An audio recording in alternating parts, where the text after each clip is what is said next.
Et Faux Ignace a été déclaré admis et après son nom a été retiré de la liste des admis au concours d'entrée à l'ENAM pour cette session qui vient de s'achever.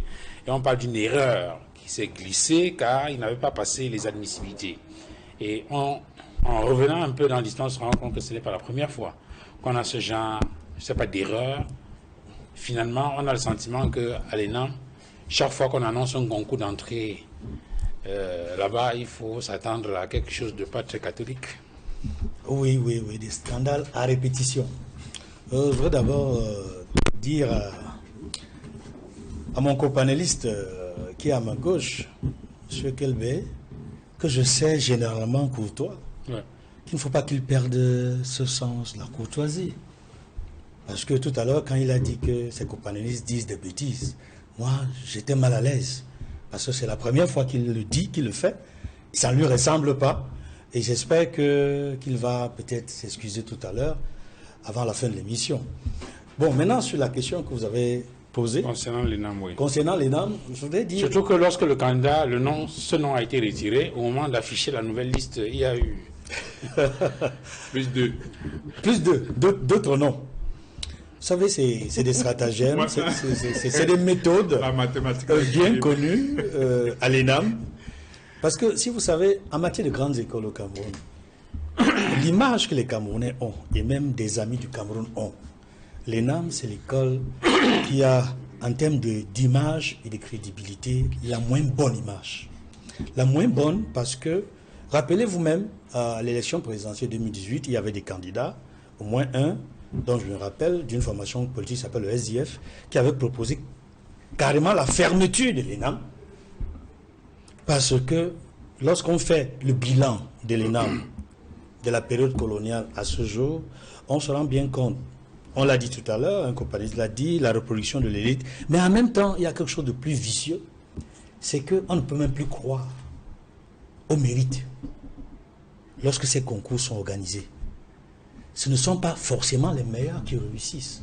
Et même dans les taux de réussite, ailleurs, dans d'autres concours, on voit qu'on tient compte des meilleurs. Dans d'autres grandes écoles, au Cameroun, on tient quand même d'un pourcentage important de ceux qui ont réussi. Mais à l'ENAM, on ne tient pas compte, forcément, d'un pourcentage convenable de ceux qui ont réussi. Au-delà de des textes qui existent. Vous savez, il y a ce qu'on appelle au Cameroun l'équilibre régional. Il y a un décret de 82, un autre décret de 90 qui est venu modifier et compléter celui de 82 théoriquement pour l'améliorer.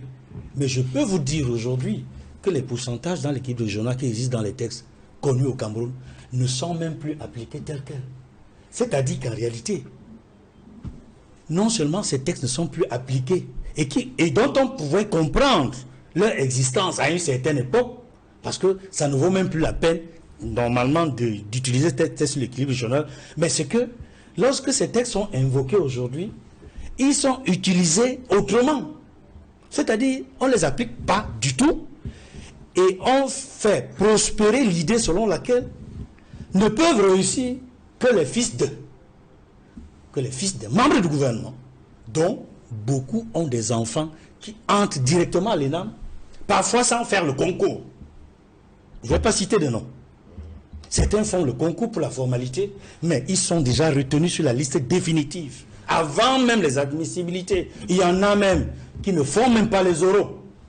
Et la preuve, on a des cas répétitifs au cours de ces dernières années à l'ENAM. Ce n'est pas bon pour l'image d'un pays que la compétence, que le mérite ne soit pas reconnu dans un concours. C'est vrai que dans d'autres concours, on voit également ces cas de non-respect du mérite. Mais je dis bien en termes de proportion. Ailleurs, les meilleurs quand même peuvent passer. Justement, puisque sans vous interrompre... Moi-même, je suis un produit de lyrique. Voilà, je n'ai jamais fait quoi que ce soit de peu de 20 pour entrer dans cette école. Voilà, je vais justement préciser qu'il y a quelques années maintenant, il y a un conducteur de moto-taxi qui avait obtenu son concours d'entrée à l'ENAM. D'ailleurs, il avait organisé une petite fête avec ses amis Ben Skiller pour célébrer cette entrée à l'ENAM. Comme pour dire que... Comme on dit que les meilleurs, parfois on peut... Voilà. Mais dans le cas de... Je crois que le cas de ce Ben Skinner qui avait réussi à l'ENAM... Communication politique. C'était de la communication. C'était véritablement de la communication. Et la preuve, on en parle jusqu'à aujourd'hui. Mais je voudrais dire, il y a aussi... Et on a vu, lors d'un récent concours, si vous regardez de près ce qui s'est passé, le concours d'entrée dans les écoles de médecine cette année, c'était la catastrophe. Peut-être c'était pire que l'ENAM. Je vous dis. Parce que on a vu composer des gens qui ne sont même pas candidats, des étudiants en médecine qui composaient pour les autres. Certains même venaient de sortir de l'école ou étaient déjà médecins, jeunes médecins, ils venaient composer pour leurs frères. Il dit cette année-ci. La preuve, c'est que beaucoup ont été embarqués par la gendarmerie et la police à Yaoundé. J'ai dit cette année-ci, il y a quelques mois.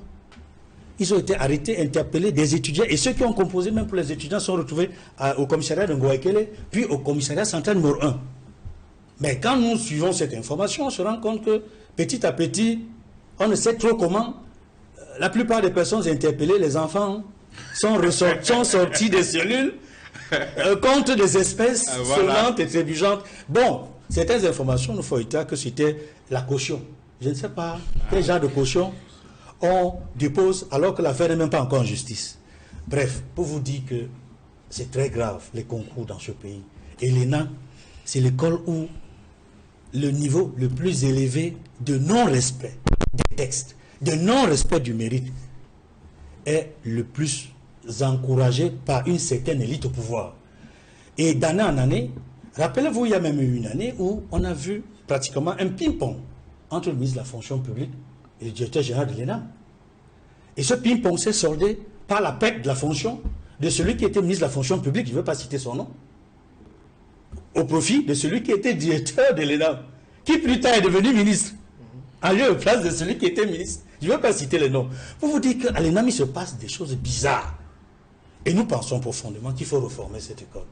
Il faudrait que cette école cesse d'avoir l'image du non-respect de la méritocratie, cesse d'être cette image de reproduction essentielle de l'élite au pouvoir, devienne quand même une école qui tient compte d'une jeunesse qui veut réussir, qui veut faire la magistrature, d'une jeunesse qui veut effectivement rentrer dans le commandement, mais de la meilleure des façons, que ce soit les meilleurs, en termes de proportion.